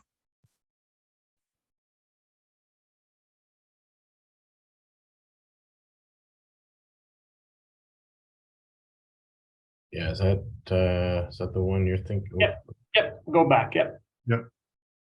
So, and if you look at the slides, Claudine, we have different options. We have the hybrid options, the built out area and the core area. And in the presentation that you have access to, you'll be able to see the hatched areas and where you are. So those are kind of the options proposed currently for servicing. So all these hatched areas in this option, this is option 1B for the hybrid area. For wastewater, you'll see all the homes here in the hatched area will be serviced. And in different options, there's different areas, but you can, if you can look at the presentation that's online, you'll be able to zoom in and see better. And if you have any questions after the fact, we can help you. But there are figures in the presentation that show this. Okay, thanks, Jeff.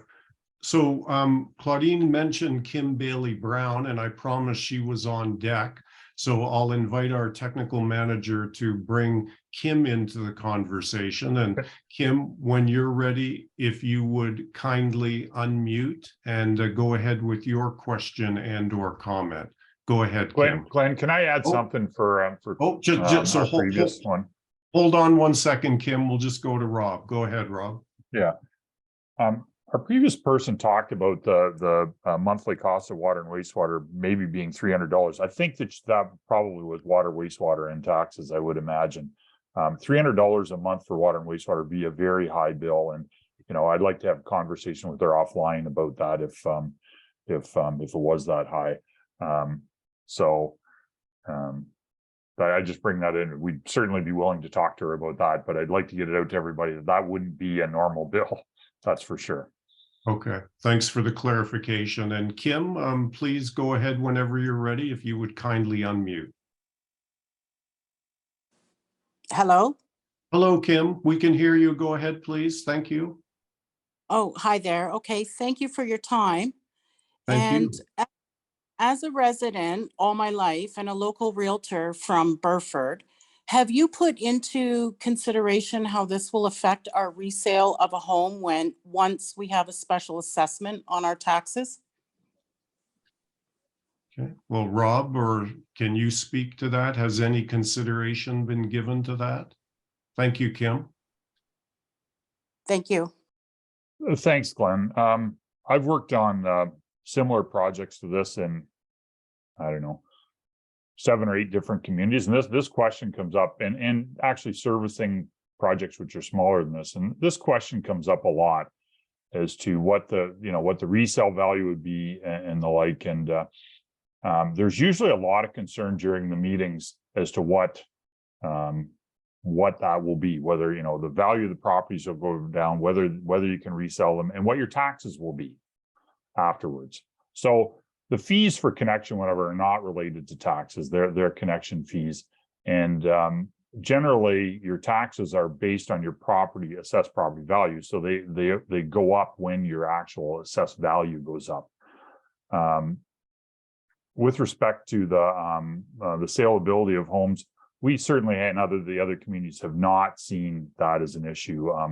What you do see as an issue is where you do have houses which actually have servicing problems. You see this as a big improvement to them when they don't have this question. And I don't know in Burford what the questions that people coming to town are asking, but there are other communities I've been involved with where when people come to town and they realize that it's water or private water and wastewater, there's some owners that don't want to get involved in that. So I don't think there's any easy answer to that question, and it certainly hasn't been a major factor in those other communities some years after that it happened. Okay, thank you, Rob. So again, I'll just share a few things that have come in answer to some of the questions that are on screen. So for question 4, are there other things that is the team should be considering as they review roads, drainage, water, wastewater, servicing? Some people have said we should be looking at sidewalks and sidewalk connectivity and wider sidewalks. I think I saw something as well around cycling. So those are other considerations for the team to think about. And I know there's much more of that that we'll sift through when we go through the comments in more detail. Jamie, let me put this one to you. Again, this is Jamie Jupp from Burnside, the engineering firm assisting the county. Somebody was asking from the presentation, are the road reconstruction costs included in the water and wastewater cost estimates that were described, or are those different or in addition to? Thanks, Glenn, and that's a good question. And the answer is no, we haven't included road rework or construction in the estimates that we've shown tonight. And the main reason for that is that work would be funded by taxation and not direct charges as part of this, whatever alternative gets selected as part of this process. Okay. And Rob, let me come back to you. I know you're a busy man this evening. Somebody has asked you to go back to first principles. And I know some of this was in the presentation, but I think it's worth reiterating.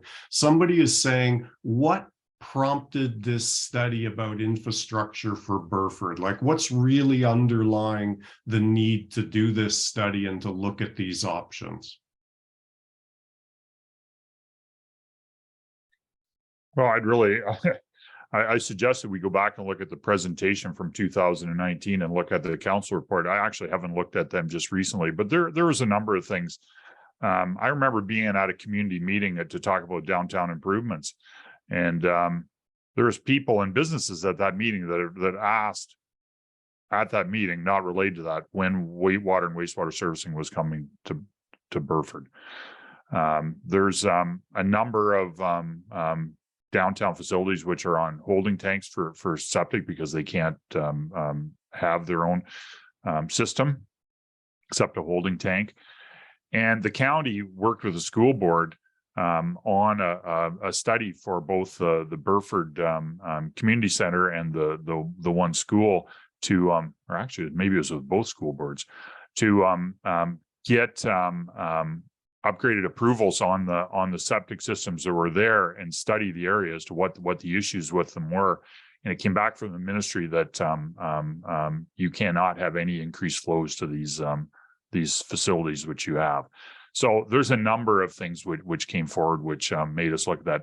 The other main one is that we have had the outlet on Alexander Street, on King Street, to do the drainage project that we did there when that street was improved. That doesn't exist in the most of places in Burford. So for us to do road improvements, we need to do drainage improvements, and some of those require a new outlet and planning for the outlet. So number of things. There are 2 existing proposed developments right now. One, housing at the west side of town, and then on Maple Ave, there's another proposed development. And as we're looking at all these things, it behooves the question of, are we planning for these all as a planned community?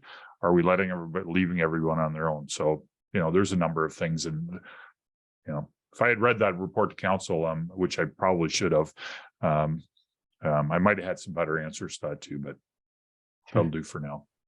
So everybody, we're heading into our last 10-15 minutes. And again, thank you for the great questions and comments. I'll share a few others. And again, we're just sort of randomly selecting ones here.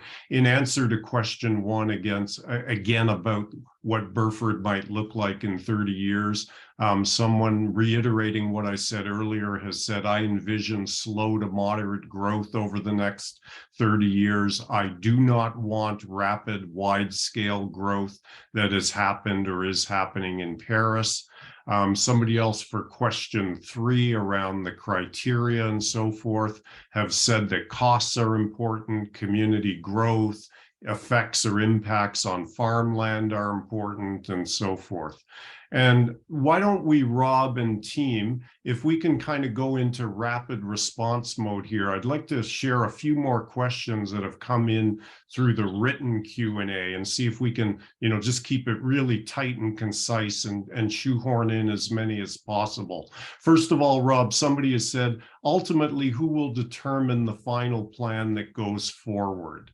So does that rest with council or somewhere else, Rob? Who will determine that? So the study team that we've got evaluates all of the input that we have and the issues that come, say, out of what comes back from the official plan, input from this meeting, the comments from agencies, and then they reevaluate the alternatives. And then we'll come back to another meeting where we've reevaluated the alternatives and provide more and more complete information to the public. Then we'll have more input on that. And then eventually this team will put together a recommendation to go to council for approval. Okay. And that may have 2 or 3 iterations. It depends on what comes up. I'm going to say there's likely to be 2 more public meetings on this project, at least. And then it would go back to council for the final approval. And then, Rob, there's a nuanced question here that is asking if sanitary or water servicing connections are the preferred solution. Is there any criteria that would need to be met prior to implementation? And then they've gone on to say, for example, having to wait to meet a certain population threshold before proceeding. So would there be any of that happening? Yeah, that's an interesting question. And when you build these systems, you have to be able to run them when they start. So we will have to figure out with what's proposed as to how you can actually phase that in and start it up. And on a new system, it's ever more challenging than it is on extending out an existing system. So yes, there will be some criteria for how we get the project going and how we would start it up and how the phasing would happen. And there's all kinds of different iterations that could happen here. Say the project was initially mostly planned for development, and then we were extending out to the rest of the community. The impact on the existing community isn't as probably as quick or as immediate as it would be as if we're bringing it into the existing Burford and then extending it out to development. So there's a lot of iterations of that could be considered. And Jamie, I'm not being very quick. And Jamie, quite a technical question. I'll invite you and your colleagues from Burnside to jump in. Someone has asked, how would the chlorine residual be maintained in such a long stretch of pipe between the airport and Burford and in the standpipe itself? Hi, Glenn. I can take that question. That's a great question. The water main and the chlorine residual will be monitored before it gets distributed to Burford residences. So there will be the ability to top up chlorine before the water is pumped to the residents in Burford. Okay. And maybe a question to your colleague, Jeremy, or maybe Jamie.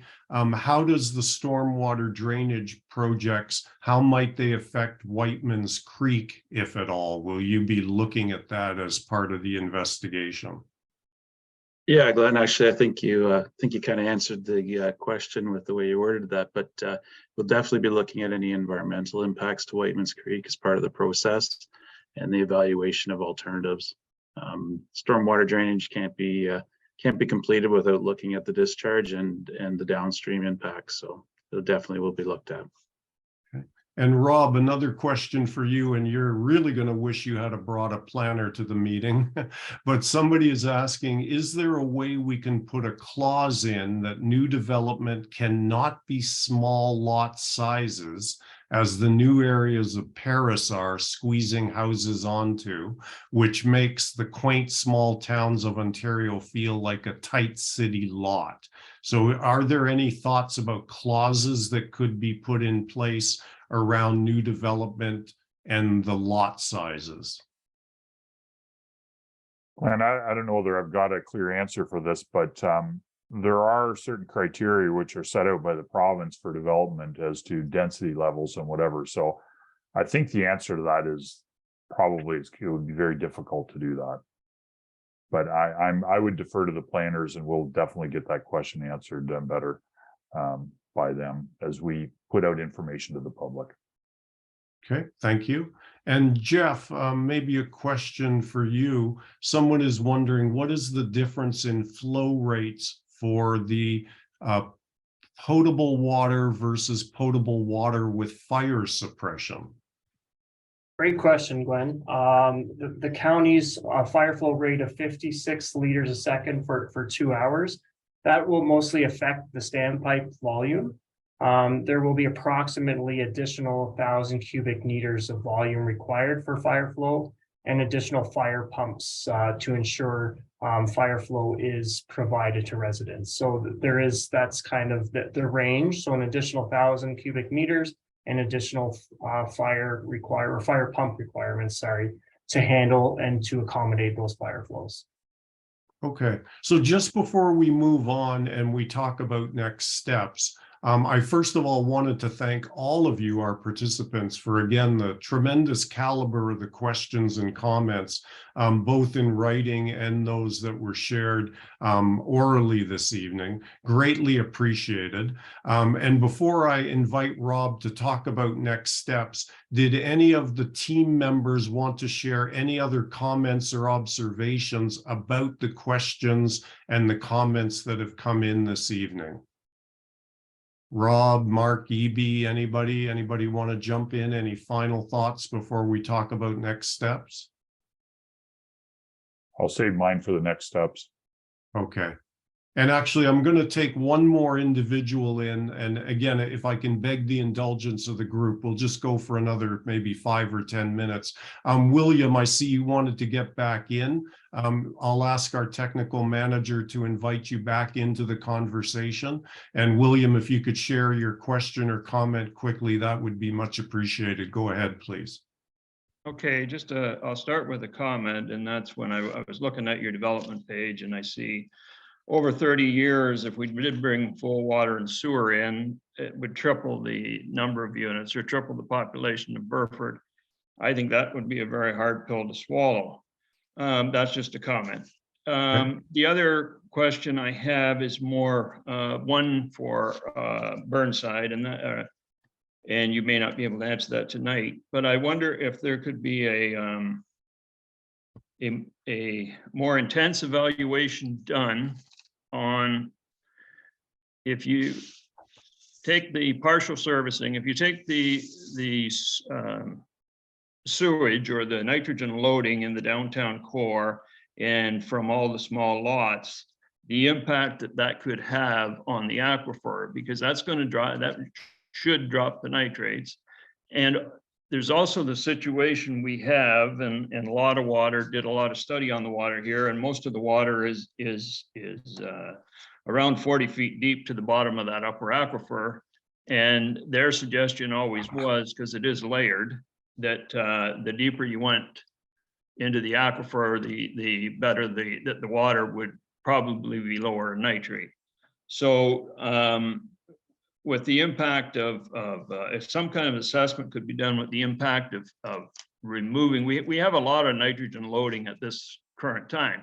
We also have a lot of large lots that are fully compliant with current legislation. And I don't know, in the absence of an MOE order, I'm not sure that these people can be forced into this because they comply with